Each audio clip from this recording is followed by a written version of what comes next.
Hello. Hello, good afternoon. How are you all doing? Sorry, I might have to block few of these people on and off because I cannot stand and talk in the corner, please. I have to break the rules of Chaitanya, if with your permission. All right. How many of you are sleepy? The weather is beautiful. You must be sleepy. Come on. I mean, you can be honest. Okay, my name is Dr. Mujahid Husain, and so much they spoke about me. I'm just a simple, normal doctor. Did some work which people like you loved and appreciated on social media, and got few subscribers, got few followers, and people started loving and expressing their affection with to me. So I wanted to share a brief journey as to how I became a doctor. Are you all ready? Do you want to listen to the story? Do you like stories? I love to tell stories. How many are sleeping? Raise your hands. Who are sleeping? Okay. So I come from a very humble, simple background. I studied in a government school in Joga Jalapata Gutidiya, Ellarigo. Joke Falls Gutidiya. Yes. So I was there. So when I used to tell my friends, where are you from? I am from Joke Falls. They used to laugh. Joke Falls? You came from that waterfalls? Because fortunately or unfortunately, the name of the town is Joke Falls. So we were used to say Joke Falls. So I studied in a simple, normal government school. And somehow the thought of becoming doctor was always there. I don't know why. I'll tell you why. Because I hated mathematics. For me, mathematics was like every time my teachers would sympathize with me and say, please get out, next class. 50%, take it, go. I'll give you charity. For mathematics, it was like for me. So I had no other option, but medicine. So I gave my CET, I finished my SSLC, then I finished my PU. Then I gave my CET. At that time, it used to be CET, right? I'm talking about dinosaur age. Few of us belong to that age. So CET. So I got a rank in CET. Now I shared this rank with my father. I asked him, he asked me what rank you've got. My rank was 32675,481. He said, don't tell me my account number, tell me your rank. You're sharing my SBI account number with everybody. No, daddy, this is my rank. So for this rank, forget about MBBS, they'll not even take you as a security guard to the MB Medical College. So please, don't even consider. Well, that was the situation. Then only option I had was, I had to focus on the medical field itself. So I had to take up dentistry, BDS, right? So I joined dentistry with a little heavy heart, not so satisfied. So MBBS for me was like gajar ka halwa. How many like gajar ka halwa? I can see already mouth watering and eyes becoming wide for many people. I don't think they're serving it today, don't expect. So I wanted gajar ka halwa. That was my dream's dessert, that was my dream sweet, So I didn't get it. So I got dentistry, which was Mysore Pak. Okay, not bad. I mean, it's not the dentistry is bad. It is that I wanted gajar ka halwa. So dentistry started, classes started. I joined dental college. And after 1 month, 2 months, 3 months, somehow that, the desire was always there. You want gajar ka halwa, you have not got gajar ka halwa. In your mind, you're always thinking, when will I get it? Will I ever get it? So that satisfaction was not there. That fulfillment was not there. My cousin brother, he's a veterinary doctor. He calls me one fine day and he said, you look always depressed, sad, disappointed ever since you've taken dentistry. What's wrong? Somehow, I don't know, I'm not enjoying it. Okay, next month there is a veterinary entrance exam happening. What entrance exam? And who are veterinarians? Who deal with animals, right? Animal doctor. He told me, you look like an animal, you can be better with animals, come. I said, okay. So I gave veterinary entrance exam. Somehow, by God's grace, I got selected. I jumped from Mysore Pak to Jalebi. But still, what I wanted? Gajar ka halwa, which was still not there, man. Something is not right. So anyway, I thought, okay, destiny has its own, say. Then I said, probably this is what I need to settle in. So veterinary started, there were, donkey dissections, there were cow examinations, there were horse dissection, there were buffalo, there were cats, dogs, dinosaur was not there. Okay, I'm not so old. So all these things started and I started enjoying it. But after 3.5, 4 months, in my dream, should I give up? Is it done? Is it so difficult? Is it not possible for me? Can I not change this, destiny? Then some kida came. Now the problem here now is,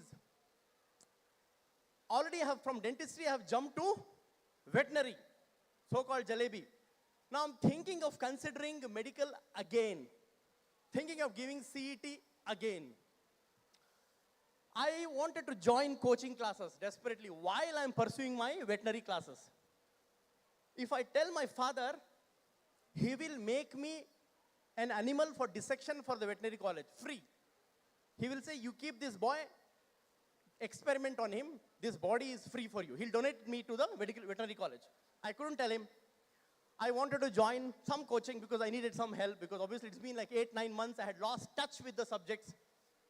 So I wanted some money. My roommate, very lovely, sweet boy, he lent me some money to join coaching for the CET. Then I started coaching in the evenings. I would go 1 hour, come back, and every morning 4 a.m. I would wake up, study in my room. He was my roommate and he would help me, guide me, study. And after reaching veterinary college, I would sit in the last row. Obviously, I'm just doing double timing, right? So I'm taking this risk of stepping into 2 boats. I don't know which one might sink. So, well, one day result came, CET result came, and I got a rank. I called my father. Hello, Daddy, I got a rank. Veterinary college, they started giving you ranks in 6 months? What kind of rank is this? Oh, no, this is CET rank. Yeah, I'm still in trauma of your CET rank from last year. Don't repeat that, don't remind me. No, Dad, this is a fresh, latest CET rank. What are you doing in Bangalore? No, without your permission, without your knowledge, I studied again for entrance. I gave my CET and I have got a rank. This time it is 367. Now from an account number, it looked like a CVV.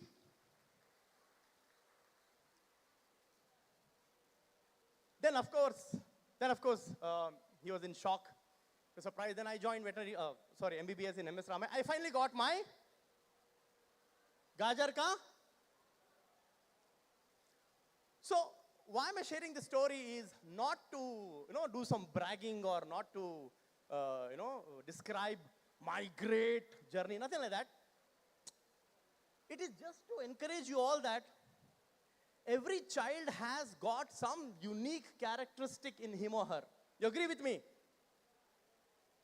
Now, we should not assess their capabilities by just their scorecard.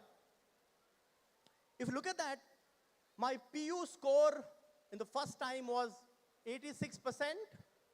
My CET was it's like, world famous, the bottom, right? So we must not judge or come to a conclusion about a child's career or future or his particular strengths just by the scorecard. You understand? Now, I had prepared a talk to children between 10 to 15 years. That was what told to me today. But this is an ambush. This is a surprise attack with only parents. So I want to share a parenting journey briefly in 12 minutes. Are you all ready? How many of you are parents of children between 5 to 10 years? How many are parents of children between 10 to 15 years? I can see painful expressions. Yeah, tell me about it. I'm like, I don't even have energy to raise my hand. My son has really tortured me so much. Okay, see, parenting is divided into 4 stages. Stage 1 is stage of discipline. Stage of 0 to 5 years. Now, this is the age where most of the parents regret, why did I get married? My life was so beautiful, so peaceful. And they regret, okay, I got married, I liked him, I loved her. Why did I have this? Because toddlers are very notorious, very mischievous, extremely difficult to handle. Yes? You agree? I can see some here. Already one father is running like this. Hey, come here, talk is going on here. So this is the age where you have to discipline them. Now, discipline is not, I don't mean by scolding, yelling, shouting, no. We basically become role models. Most of us used to think parenting is about our children. No. Parenting is about us. You know why? You know why? Let's do a small exercise. Are you all with me? All eyes on this stage. Are we together? Yes. I can't hear you. Awesome. Let's do a small exercise. On the count of 3. On the count of 3, we'll all clap. When I say 3, all right? All right? Focus here. 1, 2, 3. Wow. What an observation. Who all clapped before 3? How many of you clapped before 3? And why? Because I clapped. Yes or no? What do you learn by this? Our kids don't do what you ask them to do. They will simply do what you do. Hey, Rohan, don't keep scrolling on the mobile, man. Study, man. Whole day, this guy is always on the mobile. Nothing better to do in life. Read.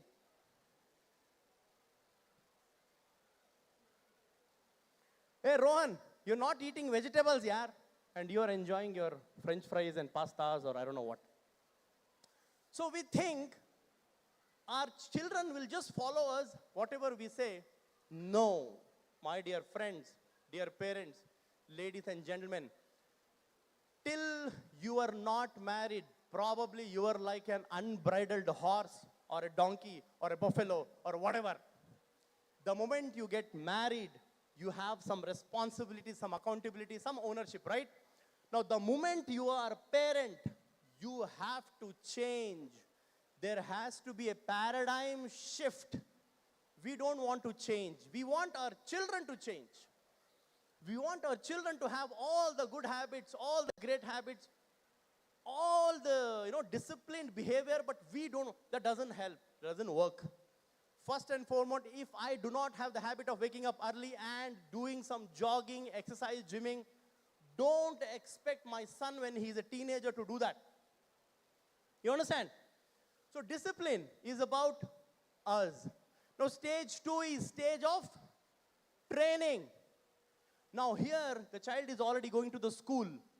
He's learning so many things. Activities, sports, events, singing, cultural, so many things. Now there is a different kind of approach we have to develop. Their brain is developing.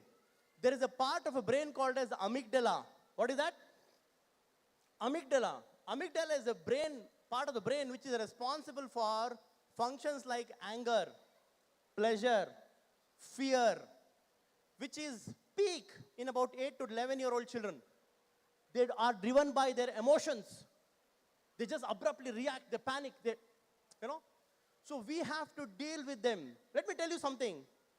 Most of the times, we stress out not because our children are misbehaving, because we have set some expectations for them to behave. When they don't behave, we become. Imagine you have guests in your home. You have guests in your home, they're sitting there, you're sitting and talking with your guests. There is coffee, there is snacks, there is biscuit, there is cookies, and you're having a great conversation. You have your, let's say, 3-year-old or 4-year-old walks to the living room with a finger in her nose. No, suddenly you're embarrassed. You're like, and before you could say something, she's already picked up a cookie with the same hand. You have just asked your guest to take that cookie. And now you're thinking, should you tell her to take the cookie or not? Too late. Now, when the guests are gone, what do we do? Frustration, anger, we scold her. Rah, rah, rah. What did you do? You embarrassed me.